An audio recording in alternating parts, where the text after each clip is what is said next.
p.m. Let's start where we left off, because we truly ended yesterday's show not by hearing from Manny Machado, but we saw from Marty Caswell that Manny Machado had spoken to the media and had said something that was directly in conflict with what Mike Shildt had said yesterday. Surprise. Mm-hmm. That's happened before. So let's just set the stage. We're talking about press conferences? We're talking about press conferences on an off day. We're going to hear from both pieces. If you missed Shildt yesterday, you're going to hear from Shildt. You're going to hear from Manny. And it's a lot like 2 weeks ago, Jim, when we heard from Shildt. He's like, I don't know why they're booing. And then you hear from the clubhouse, like, I understand why they're booing. We're not playing good baseball. So Mike Shildt has taken exception a lot this year after losses. I guess it's going to continue. That's just been the trend. We're 60 games in. It's the same old story with Mike Shildt. When the team wins, it's all good. Oh my God. It's unbelievable. We're using everyone's nickname. When the team loses, it's not all good. Oh my God. I love this team. I love this team. Oh, Crone Zone. Give Crone Zone some love right now. He's like me. He went all in. Yeah. But the issue is they're 500. Are you still all in? I'm all in. Okay. I believe this team finds a way to make the postseason. It'll be a roller coaster. No, I take exception to that, John. See, that's the thing. I know there'll be highs and lows. He just thinks it's all highs. I know there'll be highs and lows to get in. I've already seen it for 2 months, but I do think they'll navigate their way. Hey, guy doesn't put his foot on the bag. It's okay. He's doing better. He's 10 out of 10 times. Hey, I would do that. I would do it at 10 out of 10 times. Oh, he missed a bag in a crucial moment of the game that scored a run, and it was a very easy out. You know what? He is doing a lot of other things really well, guys. We got swept by the Phillies, but it was a defensive clinic. I take exception to getting outplayed by the Rockies, even though we got outscored 19-7. I mean, we just got swept by the Rockies, but we've won 4 straight series before that, guys. You know, if you go 6-4 every 10 games, you win 96 games. Yeah, I do, Mike, but you're 30-29. All right, let's start with if you miss Shildt. It's almost like he does those weird SAT questions. If you go 6-4 throughout 182 games. Right. I also know that I won't even go where I was about to go. Okay, let's start with what Mike Shildt said yesterday, this contentious back and forth, and then we'll hear from Manny Machado, who contradicts Mike Shildt. This season, when you guys have kind of hit some rough patches, you've kind of fought back with resiliency, and then there have been a few times where it looks like you're about to take off and haven't quite hit that gear yet. What do you make anything of that, or is that just? See, I kind of take a little exception with that. I really do. I mean, like every time we lose a game, we can't say it's like there's a rough patch when we just won a series. I don't get that. I mean, and you win 7 out of 9 series. I get it. We lost. It wasn't a crisp game, but. I don't buy into that. I can't support that particular narrative. Can I clarify then? You can absolutely I don't clarify. think this was a rough patch. I think you guys were playing pretty good baseball the last 3 games, and right. You haven't necessarily been able to kind of really hit that stride that's taken you guys off this season. I'm just wondering if that roller coaster, in your opinion, is just kind of the nature of the. Again, I take exception with this roller coaster. I want to ride every roller coaster I can ever get on, winning 7 out of 9 series. You sign me up for that ride, I'm all on board. Because if you go 6-4 the whole season, you win 96 games. So I mean, I do understand the question. You talk about taking off, but gosh, man, I don't have a great answer for winning 7 out of 9 series not being good enough. Real quick, yeah. Do you know if you invest $1,000? In what? Like when you're 18. Okay. And it doubles every 7 years. Yeah. Like then it's 2,000 when you're 25. It's 4,000 when you're 32. It's 8,000 when you're 39. It's 16,000 when you're 46. It's 32,000 when you're 53. It's not a lot. Okay. All of a sudden, no, but by the time you're like 65, it's like $100,000. Yeah. So by the time when you're almost dead, you have like enough money. But that's only if you invest the $1,000. So if you go 6-4 every 10 games, you win 96 games. But if you don't go 6-4 every 10 games, and you don't win 96. But they haven't. Games. Yeah, right. They have not gone 6-4 in every 10 games. 5-5. Yeah, the last 10 games have gone 5-5. I really don't think Shildt understood the question from AJ. I don't. Even when he followed up. Yeah, I don't. I think he's triggered by these like words that he views as negative. Okay. And the question wasn't about like particularly just losing yesterday's game. It's about how you've had good stretches of baseball and then you follow up those good stretches with like a clunker. Like you had an average homestand and it wasn't the greatest thing in the world. You have struggled to score runs in, I mean, a lot of recent games. Your offense is not doing great right now. Your stars are struggling. They'll admit it. They know it. But that the question, I think he just didn't understand it because no, dude, he clarified. He was asked. It's one thing if he didn't get it the first time. No, he got the question. He doesn't like when he is led down a path like that is possibly deemed critical. negative. Yeah, even the question. But the thing is, the person asking the question doesn't have some obligation to be positive in tone. No. He can be positive in his replies. You can't take exception to a question. It's not your question. It's his. Yeah. Like, you can't take exception to someone else saying something about your ball club. If you listen to Jon and Jim, how many times would he take exception?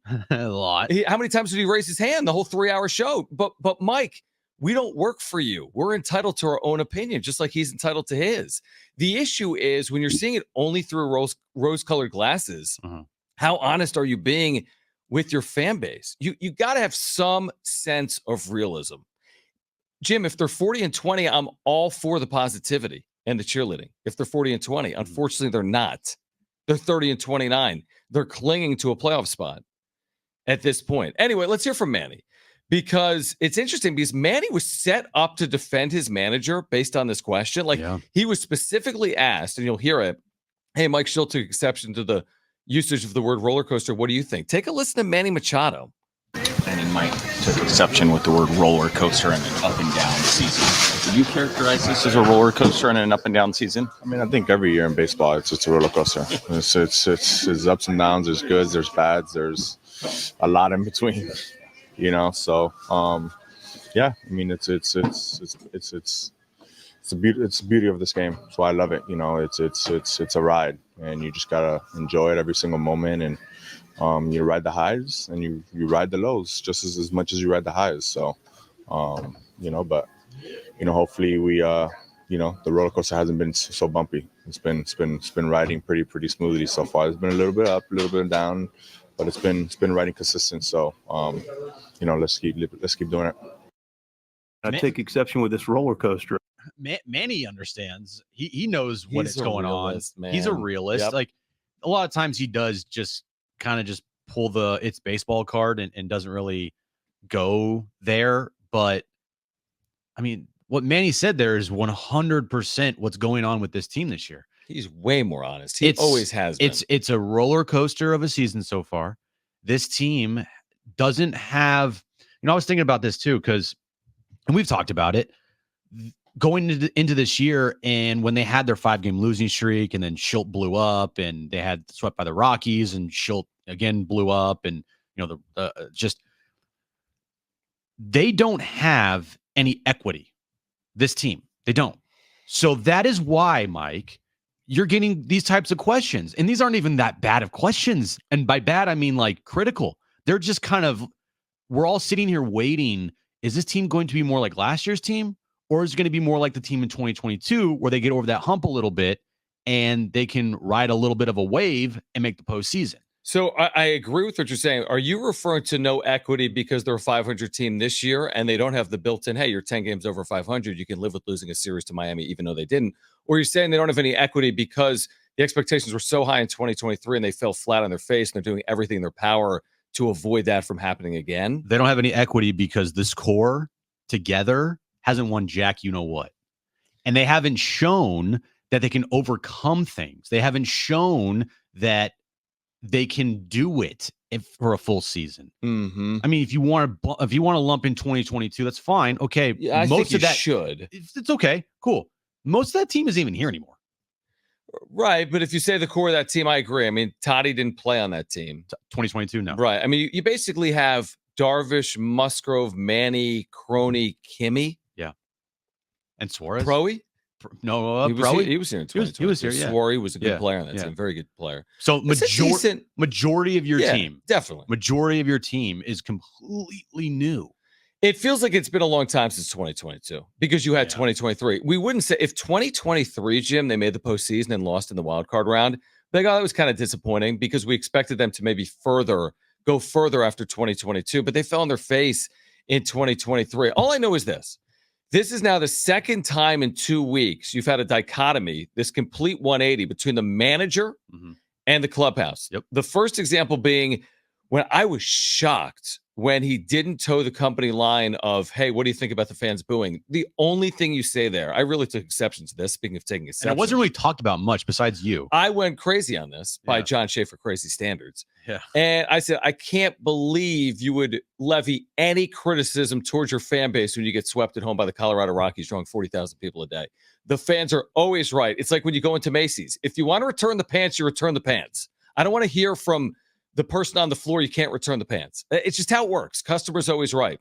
The fans are paying good money to be there. The fans are right, whether you like it or not. Okay, that was a couple of weeks ago. And then the clubhouse is at, hey, Michael King, are you okay with the fans booing? Absolutely, we need to play better. Oh, that's interesting because Mike Shildt said the opposite.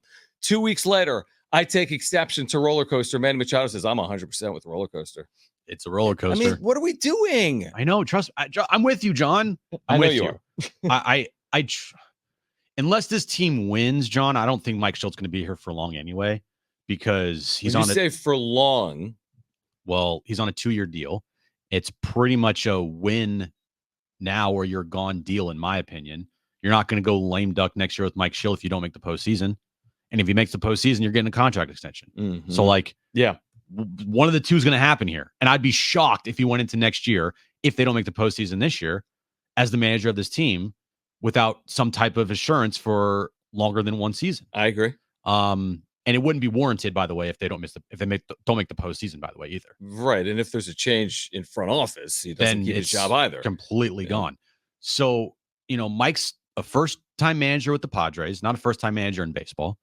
He was with an organization that won pretty consistently. Oh, yeah. So I feel like in that scenario, if Mike Shildt had these types of disagreements with the media or questions or exceptions with questions, you can maybe understand it a little more because there's a track record there with that team. There's a track record there with that franchise and those players.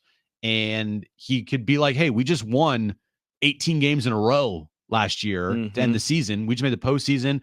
We are 10 games over 500 right now. There's wiggle room there, and there's understanding if he takes exception for what's going on and what's being asked of him. He doesn't have that here. This team is not a bunch of winners, collectively as a group together yet. This team, they haven't done anything. They haven't accomplished anything. Nothing. They have no track record other than some players that were on the 2022 team. And if you want to say that's the track record of this team, fine. But you also go the other side of the coin here and be like, well, those players were also part of epic collapses with this franchise as well. It's funny you say this. I was going to do the quick.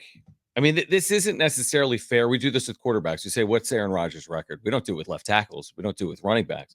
But right. I could do it with Manny Machado, the $350 million man after a $300 million contract. Heavy's the head that wears the crown. His first year here, 22 under. Second year, 14 over. So that's still, let me do that. You know me with the math. Do it. That's 8 under. The next year, he's 4 under. That's 12 under. Then he plays 16 over. He's 4 over. Last year, 2 over. He's 6 over. This year, he's 1 over. He's 7 over in 6 years. The average record for Manny Machado at the end of a year through 6 years is 1 game over 500.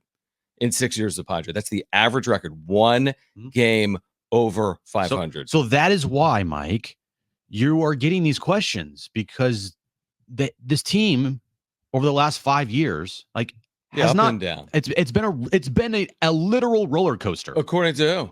According to me. Okay. You can't tell me that there's been no other franchise that has. I take exception with this roller coaster. Okay. Right. There's not been one other franchise in baseball with the ups and downs down than the Padres have had in the last 5 seasons. Name me another team. That would be interesting I'd have to look. You may be right. I don't know. Maybe. Yeah. I mean, you're saying 1 good year, 1 bad year, 1 good year, 1 bad year. Maybe if you want to go 2 good, bad year. The Mets or something. Mets no, are. I don't think the Mets. But you had good. 2020, okay, and then 2021 disaster, 2022 great, 2023 disaster. This year, it's kind of just as Manny said, it's not really a bumpy ride as of yet, but it's gotten bumpy a little bit, a little bit of turbulence, but it's still not a smooth ride. There's nothing smooth. You're right. It's not a ride that I think I want to go on. Even though Mike Shildt says it's the greatest ride since Star Wars land. Shilty's favorite roller coaster is just a straight line. Just a straight It's line. funny because I No have hills. I have a book that I read to Jones called "The Pigeon Rides the Roller Coaster." It's like for 4 and 5-year-olds, and then he ends up riding the roller coaster, and there's no hills. It just doesn't. And the pigeon's like, I yeah. take exception with this roller coaster. But here's a roller coaster for you organizationally, and this isn't Shildt. Manny Machado has played for 4 managers in 6 years, full-time managers in 6 years, It's a roller coaster. and had a bad year followed by a good year. To your point, for 6 consecutive years now, nobody knows what happens in 2024. Hence the roller coaster. Yeah. Does it go up or does it go down? The definition of this Padres franchise the last 6 years is literally a roller coaster. You know it's not a roller coaster? The LA Dodgers. No. You know it's not a roller coaster? The Atlanta Braves. And when the Dodgers lose 5 games in a row, It's still not a roller coaster. it's still not a roller coaster because guess what? They have a decade worth of winning that they can go back on and be like, look, we got the core here that just won 100+ games the last 4 straight seasons. We feel like we're going to be fine. And what's Padres, the they record? don't And they're have that. 15 games over 500 with 5-game losing streaks. I mean, the Dodgers, that's what I'm saying about the Padres. Right. If the Padres are 36-22 and incurred a 5-game losing streak, I'm way more apt to deal with it and take the side of the team. Uh-huh. But they're not 36-22. Now they're 30-29. I think some of what Mike says is fair. Yes. We don't know. They're It's in a not fine sky spot. falling. They're in a Yeah. fine spot. They're not underwater. They're not peaking. They are just kind of average, right? They play good games here. They play bad games there. Up and down, up and down. They have a good little stretch, then they have a bad stretch. They can't score runs, then they score runs. Like it is the literal definition of what the baseball season is, which is ups and downs, and they're just kind of in the middle. And as of right now, being just average in the middle is fine because you are 100% in the mix. I just think that the words that you get from Mike Shildt is painting a different picture than what everybody else is watching. Here's a segue. Did you see Brick Caroli's article in The Athletic today about Fernando Tatis Jr.? I did not, John. I did not. Like the reason I'm reminded of it is 619 texted in basically saying, like, what about Tatis here? Like Tatis wasn't even on 2022. He's got the $340 million also. We spend so much time on Manny. He's not a winner, by the way. He hasn't won anything. Right. So like as critical as we've been of Manny Machado, not that Fernando's gotten a pass. He hasn't. He's had a lot of spotlight on him for bad decisions that he's made over the course of time. But it's like Brick Caroli wrote about like Toddy, and he's still young and he's still out to prove people wrong. And this could be a breakout. And I'm like thinking to myself, well, if it's going to be a breakout, why haven't we seen it? When is the breakout coming for Fernando Tatis Jr.? We're waiting for 2025 now because he had a shoulder, so it could take multiple years. He had a PED, he had a wrist. So at what point do the excuses run out for Fernando Tatis Jr.? In terms of the accountability, who's more accountable? Manny or Toddy? It's like, hey, Manny did win in 2022. Where were you, Toddy? I saw something today on social media about, hey, Toddy's swinging the bat better. He's making better contact. You saw it from He's Darnay? Not. Oh, it was from Darnay? Okay. He's not striking out a lot. He's not chasing a bunch of pitches. Okay, cool. Where's the results? The results are still a net. I mean, it's just, they're not good. Unless he turns it around and unless this stretch that is being talked about is like he's playing better or swinging the bat better turns into like a 3-week hot stretch, then to me, it doesn't matter. Like, you got to get results here. Same thing with Manny. This 8-game hitting streak that he's on, I mean, it is like the softest 8-game hitting streak I've ever seen. Now, they're going to need those two guys, and it's great that they have been playing better with those two guys not playing well at all, because that's a good sign for the team. If you want to go positive route, I think that's a good sign. Having your star players sucking, but they're still a game over 500. It could be a lot worse, but it also could be a lot better. Imagine if everything was the same and Toddy and Manny were performing. Then what? I think that Mike Shildt then could be like a little more combative if he wanted to questions, because I think they'd be a better baseball team. I mean, truthfully, and listen, I've said this repeatedly. You've heard me say it a lot over the last couple of years. I think Padres fans are incredibly supportive, and I think it's a good thing. And you've got 40,000 people at every single game. At some point, I think we need to take more of a look into what is going to happen here with Fernando Tatis Jr. moving forward? At what point is he not the $340 million man? He's not the $340 million man right now. At what point do we say he's just not going to be like, oh, well, he's only 25, but okay. But there are two careers for Fernando Tatis Jr. There's the player he was before the suspension and injuries, and the player he's been since. Yeah. I will continue to say I really don't care about how hard he hit the ball unless it turns into results. Very simple. I agree with that. Like, I know that's part of baseball, and I know that's the most frustrating part of baseball is that you can hit a ball on the screws, and you could hit a line drive 115 miles an hour off the bat, and it still could be an out. And by the way, that's not his season. It's not his maybe season. He's hit the ball hard the last 3 days. Great. It's not. And if unless it turns into the results, same thing with Manny. I remember a couple weeks ago, everyone's like, "Oh, Manny's hitting the ball hard." It wasn't turning in any results, and it needs to turn into positives here, or else it doesn't matter.